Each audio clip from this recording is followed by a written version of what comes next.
හොඳයි. දැන් අපිට එතකොට සාකච්ඡා කරන්න තියෙන්නේ 2012 රචනා ප්‍රශ්නවල 6 වෙනි ප්‍රශ්නේ ඒ කොටස. 2012 රචනා ප්‍රශ්නවල 6 වෙනි එකේ ඒ කොටස. දැන් මේකේ මොකක්ද කියන්නේ ප්‍රශ්නේ?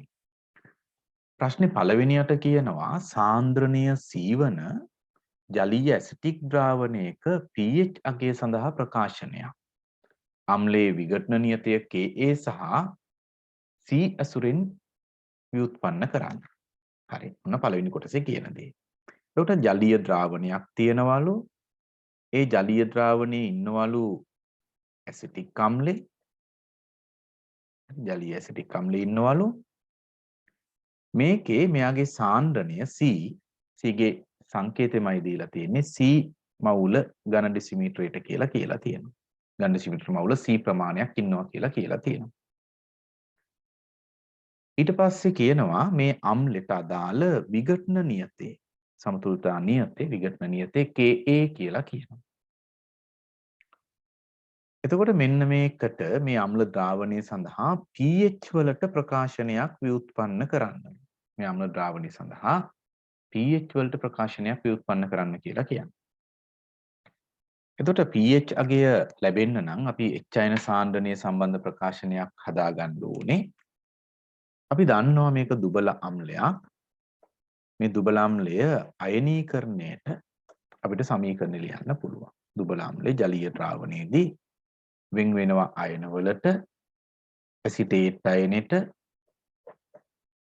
සහ H ධන අයනෙට. ඔහොම වෙන් කරලා ලියන්න පුළුවන්. ඉතින් කැමති කෙනෙකුට මෙතනට ජලාණුවක් එකතු කරලා මෙතන H3O+ කියලා ලියන්න පුළුවන්. ඒක වඩා හොඳයි. එහෙම ලිව්වයි කියලා වෙනසක් නැහැ. නමුත් මෙහෙම ලියන එක එක අතකින් ලේසි. මේ වගේ තැනකදී. ඔන්න මෙතනට ජලාණුවක් එකතු කරලා මෙතන H3O+ කියලා ලියන්නත් පුළුවන්. ඒක කිසි ගැටලුවක් නැහැ. දැන් ඊට පස්සේ අපි මෙතනට අඳින්න ඕනේ ice table එක. ඒ කියන්නේ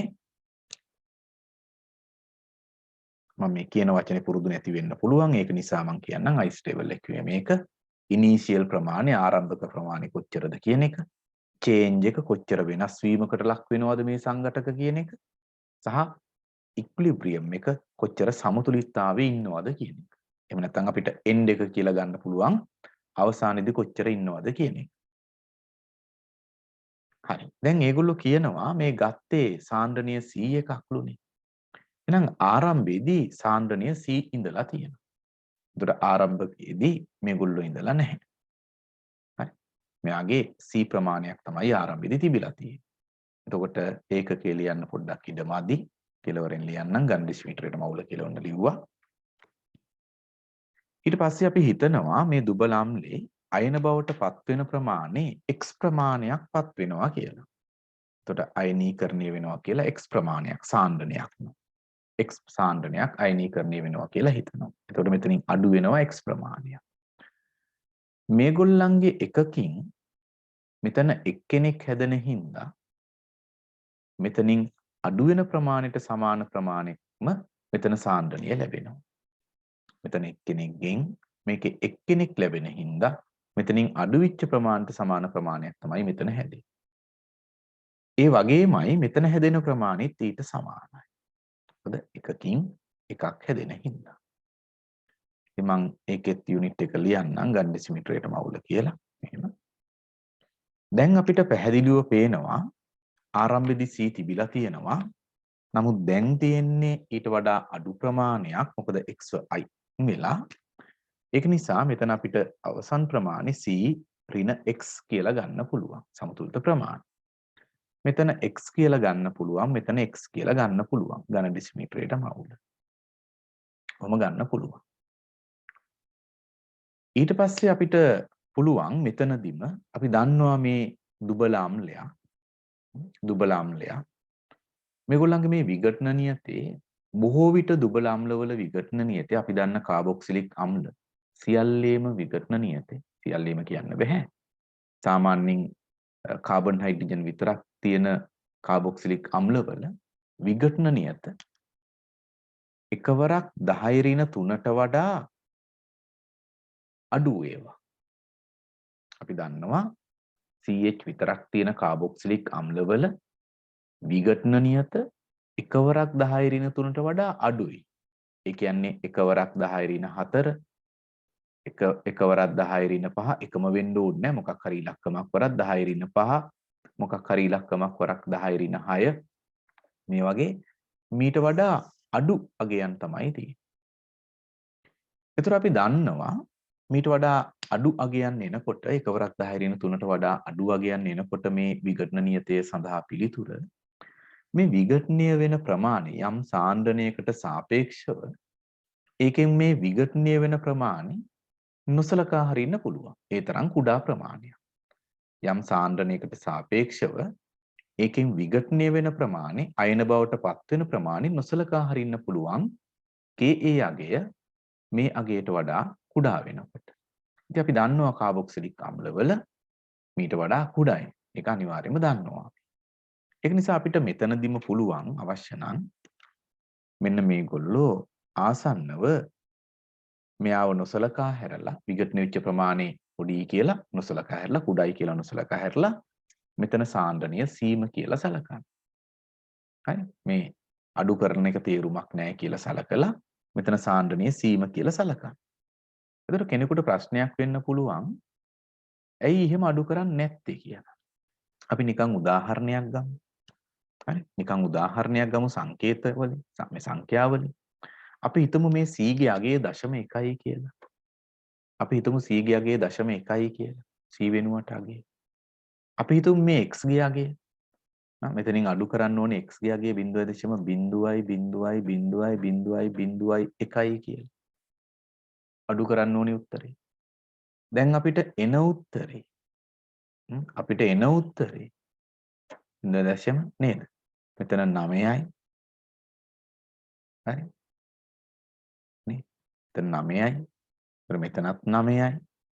9යි. මේ බිඳුව කෙලනුත් 9යි. මෙතනිනුත් 9යි මෙහෙම. කොහොම ඉලක්කමක් එන්නේ? අපිට එන ඉලක්කම මේක. මේ 9 ඒවා මෙහෙම තියෙනවා. මේක අඩු කළොත්. ඉතින් ඇත්තටම කිව්වොත් මේ ගත්තු ඉලක්කම පළවෙනි දශම ස්ථානෙට වටේලා ගත්තොත් මේක පළවෙනි දශම ස්ථානෙට වටේලා ගත්තොත් නැවතත් දශම 1යි. නැවතත් දශම 1යි. ඉතින් මේක අඩු කළා කියලා තේරුමක් නැහැ. සුළු කිරීම අපහසු වෙච්ච එක විතරයි උනේ. ඒක නිසා අපි සාමාන්‍යයෙන් ඉතා කුඩා සංඛ්‍යා එකතු කිරීම සහ අඩු කිරීම වලින් වැළකෙනවා සුළු කිරීමේ පහසුව සඳහා. හරි සුළු කිරීමේ පහසුව සඳහා අපි මේ කුඩා සංඛ්‍යා එකතු කිරීම අඩු කිරීම වලින් වැළකීලා තමයි කටයුතු කරන්නේ බොහෝ වෙලාවට. ඒක නිසා අපි මේක මේ අඩු වෙච්ච ප්‍රමාණය නොසලකා හරලා සුළු කරන්න පහසු වෙනවා. එතකොට සීම සාන්ද්‍රණය කියලා ගත්තා. දැන් එහෙම අරගෙන මේ සම්බන්ධයට අපි ලියනවා විඝටනීයත සඳහා ප්‍රකාශනයේ Ka සඳහා ප්‍රකාශනයේ ලියනවා මේගොල්ලෝ තියාගෙන. හරි. මම දෙවෙනි පිටුවට යන්නම්. එතකොට මේ දුබල අම්ලයේ විඝටනයට ප්‍රකාශනයේ ලියද්දි Kaට ප්‍රකාශනයේ ලියද්දි මේකේ හරි Ka සමානයි ඇසිටේට් සාන්ද්‍රණය ගුණ කිරීම එච්චයින සාන්ද්‍රණය. අපි ගන්නවා ඒ විදිහට ඇසිටේට් සාන්ද්‍රණය ජලීය ගුණ කිරීම එච්චයින සාන්ද්‍රණය බෙදීම මෙතන තියෙන අම්ල සාන්ද්‍රණය ඇසිටික් අම්ල සාන්ද්‍රණය අපි ගන්නවා. එහෙනම් මේ ආකාරයට අපිට ගන්න පුළුවන්. ඇසිටික් සාන්ද්‍රණය. හරි. දැන් අපිට ආදේශ කරන්න පුළුවන් මේ ගත්තු අගයන්. මෙතන ඇසිටික් සාන්ද්‍රණය වෙනුවට C ආදේශ කරන්න පුළුවන් මෙතනට. මෙතනට x කියලා ඕනනම් ආදේශ කරන්න පුළුවන්. ඒ අගයන් දෙක එක සමාන නිසා. නමුත් මම මේකට xx කියලා ආදේශ කරන්න යන්නේ නැහැ. මේ අගයන් දෙක සමානයි. මම මෙතනට xx කියලා ආදේශ කරන්න යන්නේ නැහැ. මොකද මට කියන්නේ th සඳහා ප්‍රකාශනයක් ව්‍යුත්පන්න කරන්න කියලා. ඒ නිසා මම දන්නවා මේ අගයන් දෙක සමාන හින්දා මම මේකේ පොඩි වෙනසක් කරනවා. Ka සමානයි මෙයත් h+ ට සමාන නිසා xx කියලානේ මෙතනට ආදේශ කරන්න තිබ්බේ. මට ගන්න පුළුවන් මෙයත් h+ මෙයත් h+ නම් ඒ දෙක ගුණ කරාම එන උත්තරේ h+ ගේ වර්ගය කියලා ගන්න පුළුවන්. h+ ගේ වර්ගය කියලා ගන්න පුළුවන්. එතකොට ඒගොල්ලන්ගේ h+ ගේ වර්ගය කියලා ගත්තයන් පස්සේ මෙතනට ගන්න පුළුවන් මෙයාගේ අගේ ආදේශ කරාම c කියලා. සාන්ද්‍රණය c ඒකගෙත් එක්ක ඕන මට ආදේශ කරන්න පුළුවන්. හරි. මම ඒකගේ සහිතව නෙමෙයි මෙතනදී ආදේශ කළේ සංකේතයක් නිසා. කොහොම ගන්න පුළුවන්. එතකොට මම මේක h+ ගේ වර්ගය උක්ත කරොත් h+ ගේ වර්ගය උක්ත කරලා ගත්තොත් මෙතනට එනවා ka වරක් c කියලා එනවා. දැන් මට කියන්නේ pH සඳහා ප්‍රකාශනයක් ලියන්න කියලා. pH සඳහා ප්‍රකාශනයක් ව්‍යුත්පන්න කරන්න නම් අපි දන්නවා pH කියන්නේ ඍණ ලඝු අගය නේද? pH කියන්නේ මොකද්ද? ඍණ ලඝු අගය 10 පාදෙට H අයන සාන්ද්‍රණය. ඕකටනේ අපි pH කියලා කියන්නේ. එහෙමනම් මේ pH සඳහා ප්‍රකාශනයක් ව්‍යුත්පන්න කරන්න යනකොට අපිට සිද්ධ වෙනවා මේ H අයන සාන්ද්‍රණයේ ඍණ ලඝු අගය ගන්න. දැන් මං එහෙනම් මෙයාගේ ඍණ ලඝු අගය ගන්න ලෑස්ති වෙන්නේ. ඍණ ලඝු අගය 10 පාදෙට H අයන සාන්ද්‍රණයේ ගන්නකොට මෙතන තිබිච්ච මේ දර්ශකය මේ පදෙන් ඉස්සරහට එනවා. කොහොම එන්නේ? එතන මේ පැත්තේ ඍණ ලඝු අගය ගන්නවා. ඍණ ලඝු අගය 10 පාදෙට Ka. හරි. ඍණ ලඝු අගය 10 පාදෙට Ka. මෙතන ಗುಣ කිරීමක් තියෙන්නේ. මෙතන තියෙන ಗುಣ කිරීමක්. හරි. දැන් ಗುಣ කිරීමකදී අපි මොකද කරන්නේ ලඝු වලදී? නේ? මෙතන අපි කරලා ලියනවා. මෙතන තියෙන්නේ ඍණ ලඝු අගය 10 පාදෙට C. මේ ප්‍රකාශනයේ තියෙන්නේ. එතකොට මෙතන දෙක කොහොමම තියෙනවා. මේකට අපි කියනවා pH සමානයි ඍණ ලඝු අගය 10 පාදෙට Ka. එතන ධනයි ඍණයි ගත්තාම නැවත ඍණ ලඝු අගය 10 පාදෙට C. නමුත් අපිට pH සඳහා ප්‍රකාශනයක් කියන නිසා මෙහෙම තියෙන එක හොඳ නෑ. pH උක්ත කරලා තියෙනවා නම් තමයි හොඳ. හරි. pH උක්ත කරලා තියෙනවා නම් තමයි හොඳ. එක pH එකකට තිබ්බනම් හොඳයි. ඒක නිසා අපි මෙතන කරන්නේ තුන්වෙනි එක pH සොයා ගැනීම සඳහා මේ පැත්ත දෙකෙන් බෙදනවා. එතකොට එන්නේ ඍණ දෙකෙන් එකයි මේ පදෙත් දෙකෙන් බෙදනවා මේගොල්ලෝ දෙකෙන් බෙදෙන නිසා ලඝු 10 පාදෙට Ka ආයි ඍණ දෙකෙන් එකයි ලඝු 10 පාදෙට C. එතකොට අපේ මේ අහලා තියෙන ප්‍රශ්නෙට උත්තරේ වෙන්නේ මේක. pH සඳහා ප්‍රකාශනයක් ව්‍යුත්පන්න කරන්න කියලා තිබ්බා. ඒ අහලා තිබ්බ ප්‍රශ්නෙට උත්තරේ වෙන්නේ ඒ විදිහට ගියාම මෙන්න මේ කාරණේ. ඊට පස්සේ කියනවා ඉහත ව්‍යුත්පන්න කිරීමේදී දෙවෙනි කොටසේදී කියනවා ඉහත ව්‍යුත්පන්න කිරීමේදී ඔබ කරන ලද උපකල්පනය ලියන්න කියලා.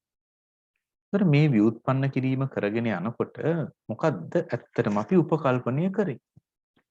මොකක්ද අපි උපකල්පනය කරේ? අපි කරේ මේ විදිහට අයනීකරණයට සමීකරණය ලියලා මේ විදිහට අරගෙන මේ ප්‍රකාශනයේ ලියලා එතනට ආදේශ කරලා ගත්ත එකනේ. ඒතකොට කොහේදීද මොකක් හරි උපකල්පනයක් කළේ? අපි එකම එක උපකල්පනයක් කළා මෙන්න මෙතනදී. ඒක හොඳ කල්පනාවෙන් ගන්න ඕනේ. අපි ගත්තා මේ ඇසිටික් අම්ලේ CH3COOH වල අයනීකරණය වෙන ප්‍රමාණය නොසලකා හරිනවා කියලා අපි කතා කරා. එහෙනම් අපේ උපකල්පනය තමයි යන්නේ කාරණේ. ඒතර අපි පැහැදිලිව එතන පිළිතුරට ලියන්න ඕනේ. හරි? එතන පිළිතුරට ලියන්න ඕනේ දෙවෙනි කොටසට. අපි මේ ඇසිටික් අම්ලයේ අයනීකරණය ඉතා කුඩා නිසා කුඩා යයි සලකා නොසලකා හැරියා කියලා කියන්න ඕනේ. එතකොට CH3COOH අයනීකරණය සීට සාපේක්ෂව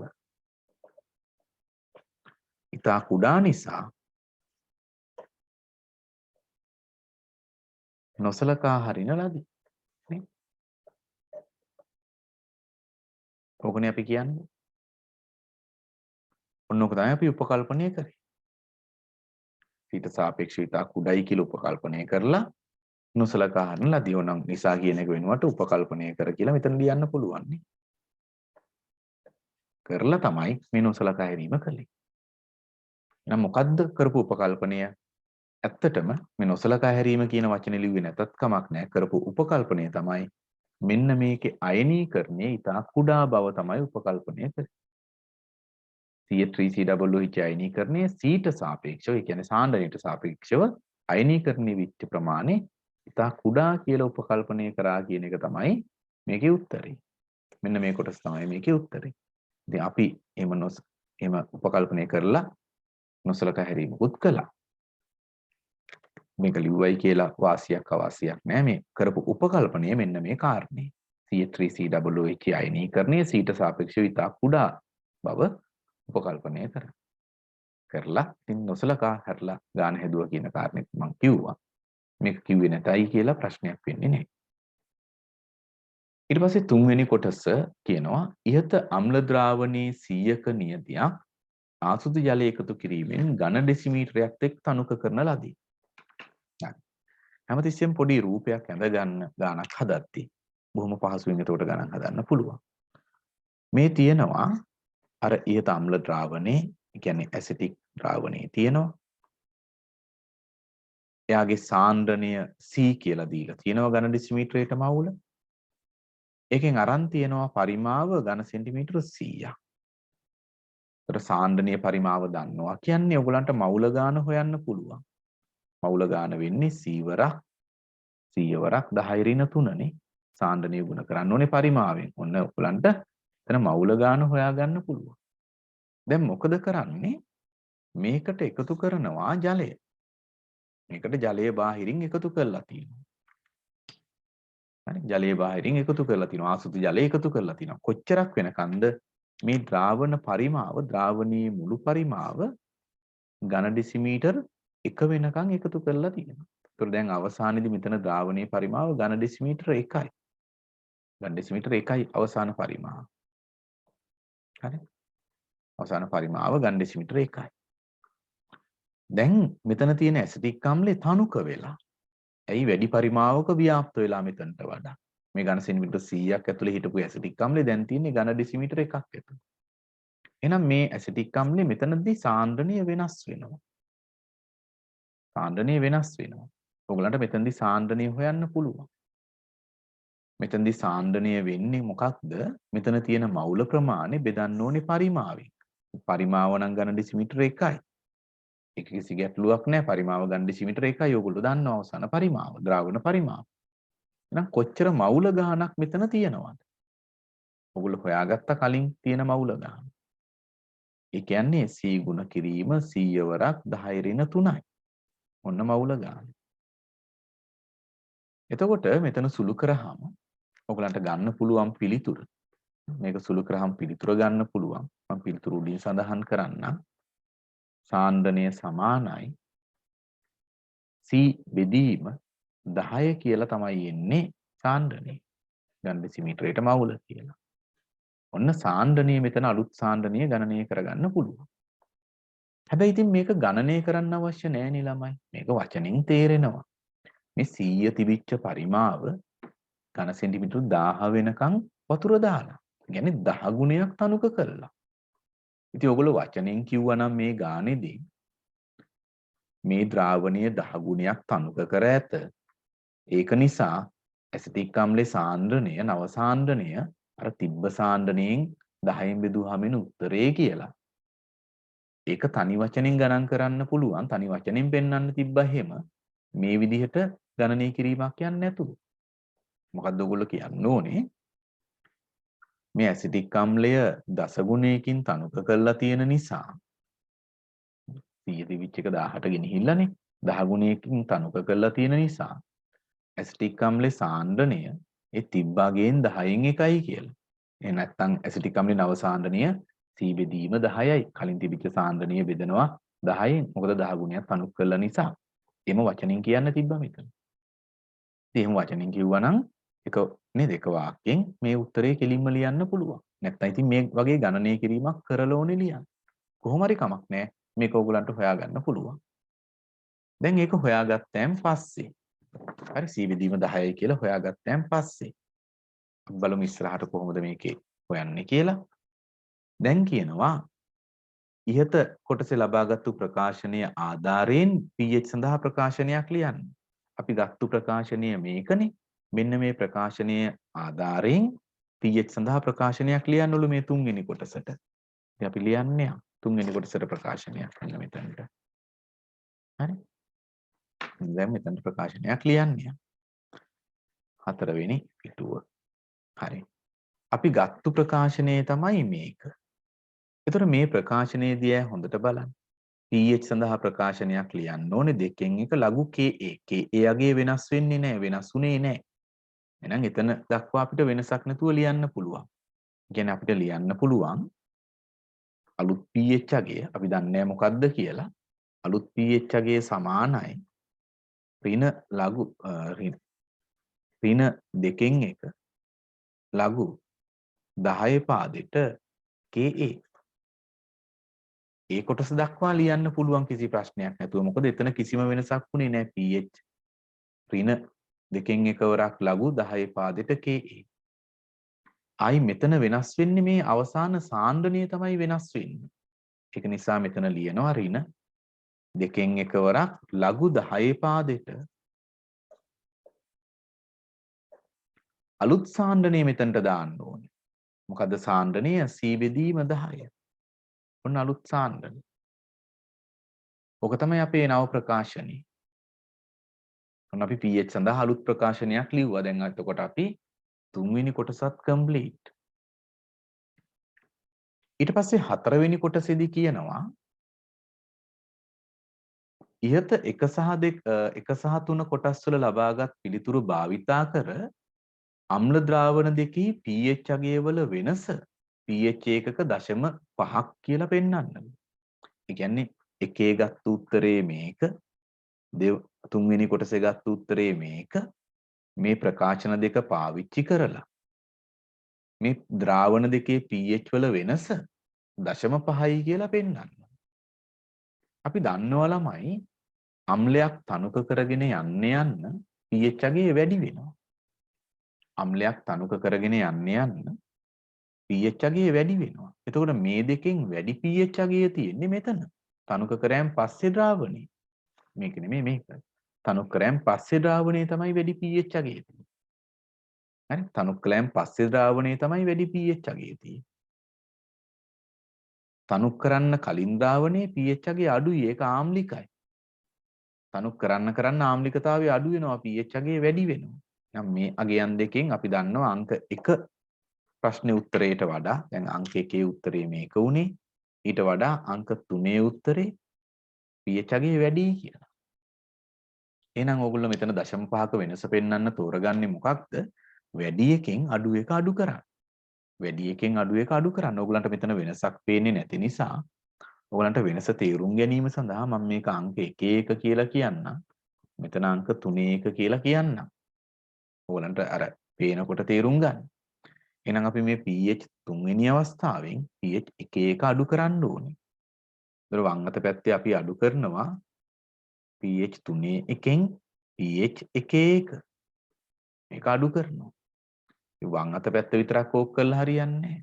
දකුණු අත පැත්තෙත් කරන්නේ ඕකමයි pH 3ට අදාළ සමස්තෙන් pH 3ට අදාළ සමස්තෙන් ඒ කියන්නේ ඍණ දෙකෙන් එක ලඝු 10 පාදෙට Ka ඍණ දෙකෙන් එක ලඝු 10 පාදෙට C බෙදීම 10 මේ කොටස.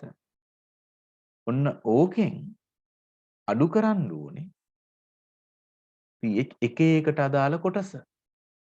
ඒ කියන්නේ ඍණ දෙකෙන් එක ලඝු 10 පාදෙට Ka මෙන්න මේක.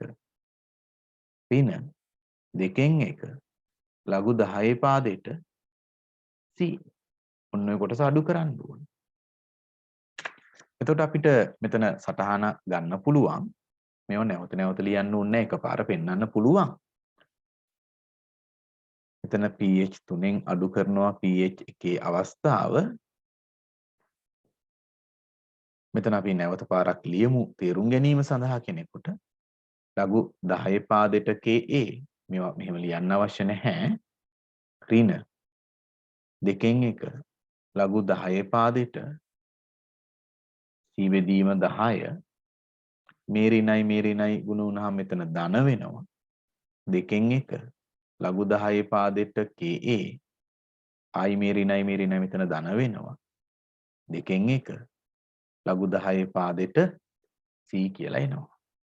ඒතර අපිට පැහැදිලිව පේනවා මේ එකම ප්‍රකාශය මෙතන තියෙන්නේ. මේ ප්‍රකාශ දෙක සමාන ප්‍රකාශ ඒගොල්ලෝ කැපිලා යනවා. සමාන ප්‍රකාශ ඒගොල්ලෝ කැපිලා යනවා. ඒතර අපිට මෙතන එනවා pH තුන්වෙනි අවස්ථාවෙන්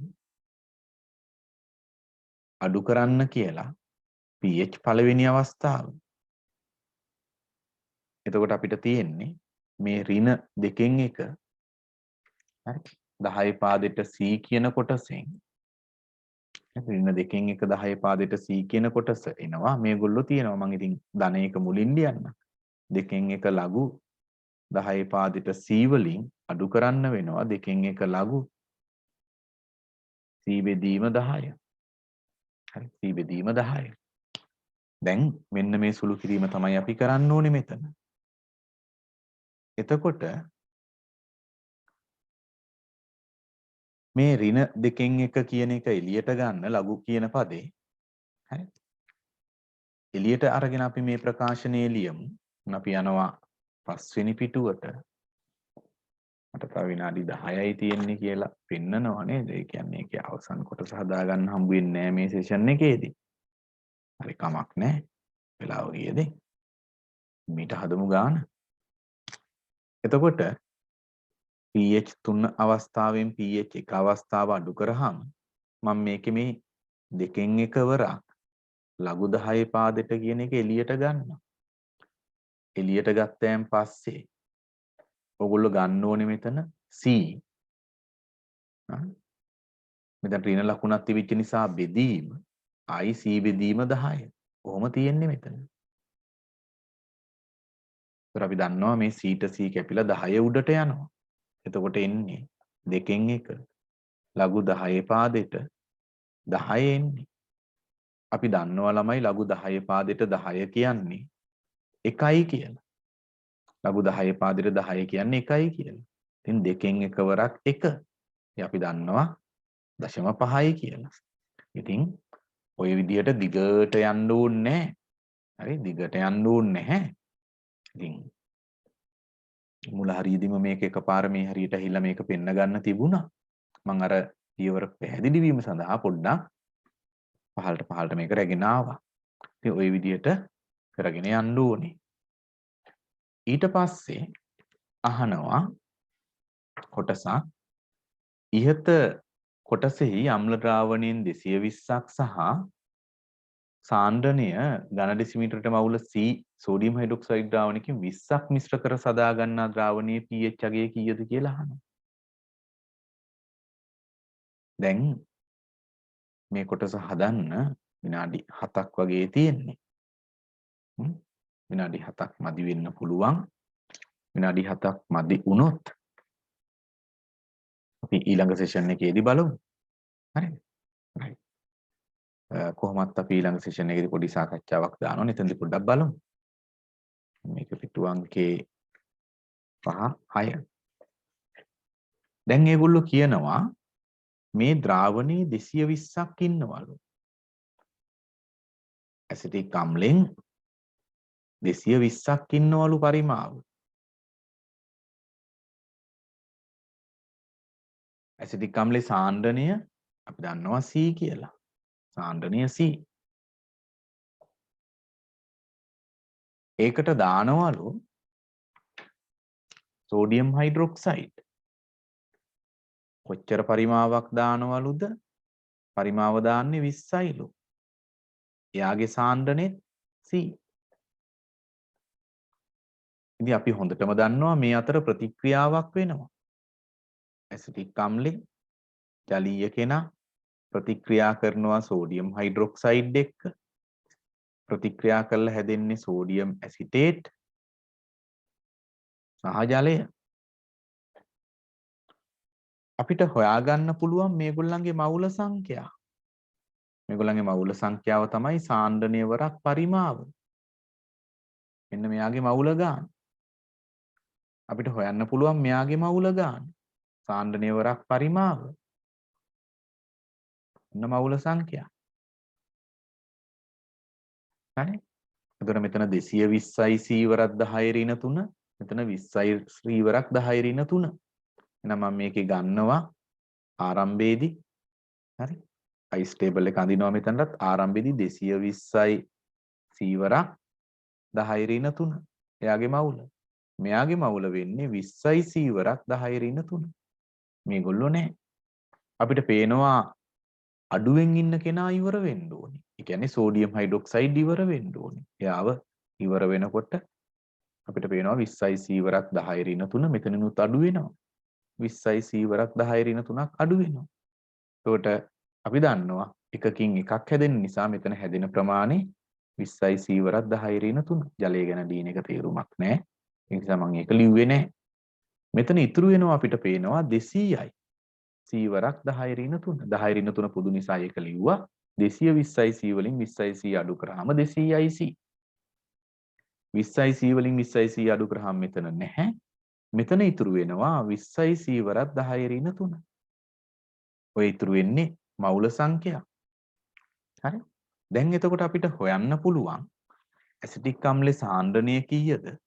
හරි. අපිට හොයන්න පුළුවන් ඇසිටික් අම්ලේ සාන්ද්‍රණය කීයද? සෝඩියම් ඇසිටේට්ගේ සාන්ද්‍රණය කීයද කියලා අපිට හොයන්න පුළුවන්. අපි හොයමු මේගොල්ලන්ගේ සාන්ද්‍රණ දෙක. හරි. මේ දෙන්නගේ සාන්ද්‍රණ දෙක හොයමු. ඔන්න මං ඇසිටික් අම්ලේ සාන්ද්‍රණය හොයනවා. හරි. 7 වෙනි පිටුව ඇසිටික් අම්ලේ සාන්ද්‍රණය හොයනවා. CH3COOH සාන්ද්‍රණය. අපි දන්නවා තිබිච්ච මවුල ගාන 200යි සීවරක් 10 ඍණ 3යි. තිබිච්ච මවුල ගාන.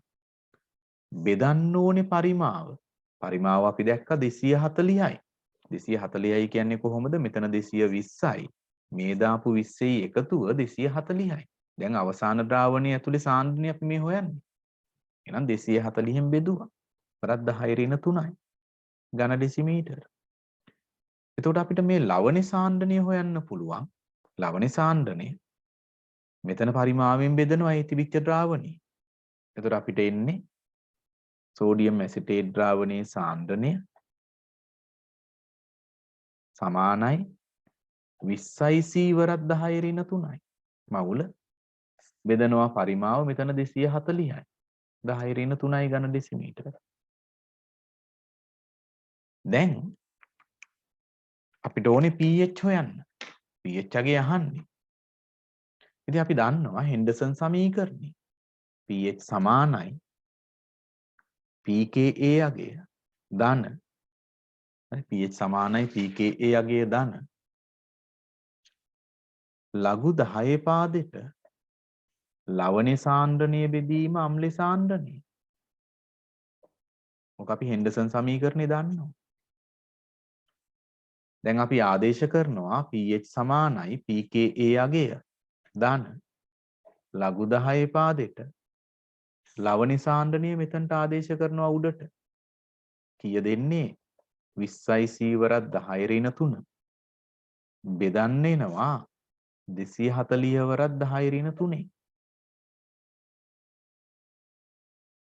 මෙතනට එනවා අම්ලේ සාන්ද්‍රණය 200යි සීවරක් 10 ඍණ 3 බෙදන්න එනවා 240 වරක් 10 ඍණ 3. අපිට පේනවා මේ 240 වරක් 10 ඍණ 3 කියන ප්‍රකාශනයේ කැපෙනවා. මේ 10 ඍණ 3 කැපෙනවා. සීට සී කැපෙනවා. 20 බෙදීම 200 එන්නේ කියලා. 20 බෙදීම 200. එතකොට මට මෙතන ලියන්න පුළුවන් pH සමානයි pKa ධන ලඝු 10 පාදෙට 20 බෙදීම 200. එතකොට 20 බෙදීම 200 කියන්නේ 20න් කැපුවා නම් 1 බෙදීම 10. 1 බෙදීම 10 එන්නේ. ඉතින් 1 බෙදීම 10 කියන්නේ ළමයි 10 ඍණ 1. 1 බෙදීම 10 කියන්නේ 10 ඍණ 1. 10 ඍණ 1 නම් 10 ඍණ 1 ලඝු අගය ගත්තොත් මට එන්නේ pH සමානයි pKa ඍණ 1 කියලා එන්නේ. 10 ඍණ 1 ලඝු වර්ගය ගත්තොත් pH සමානයි මට එන්නේ. මෙතන ලඝු වර්ගය ගත්තොත් ඍණ 1 කියලා එන්නේ. මෙන්න මේ ප්‍රකාශනයේ ලඝු වර්ගයේ ඍණ 1. 10 පාදෙට 10 එන්නේ ධන 1 නම් 10 පාදෙට 1 බෙදීම 10 එන්නේ ඍණ 1 කියලා. ඉතින් ඔන්න අපිට ඒ සඳහා ප්‍රකාශනය ගන්න පුළුවන්.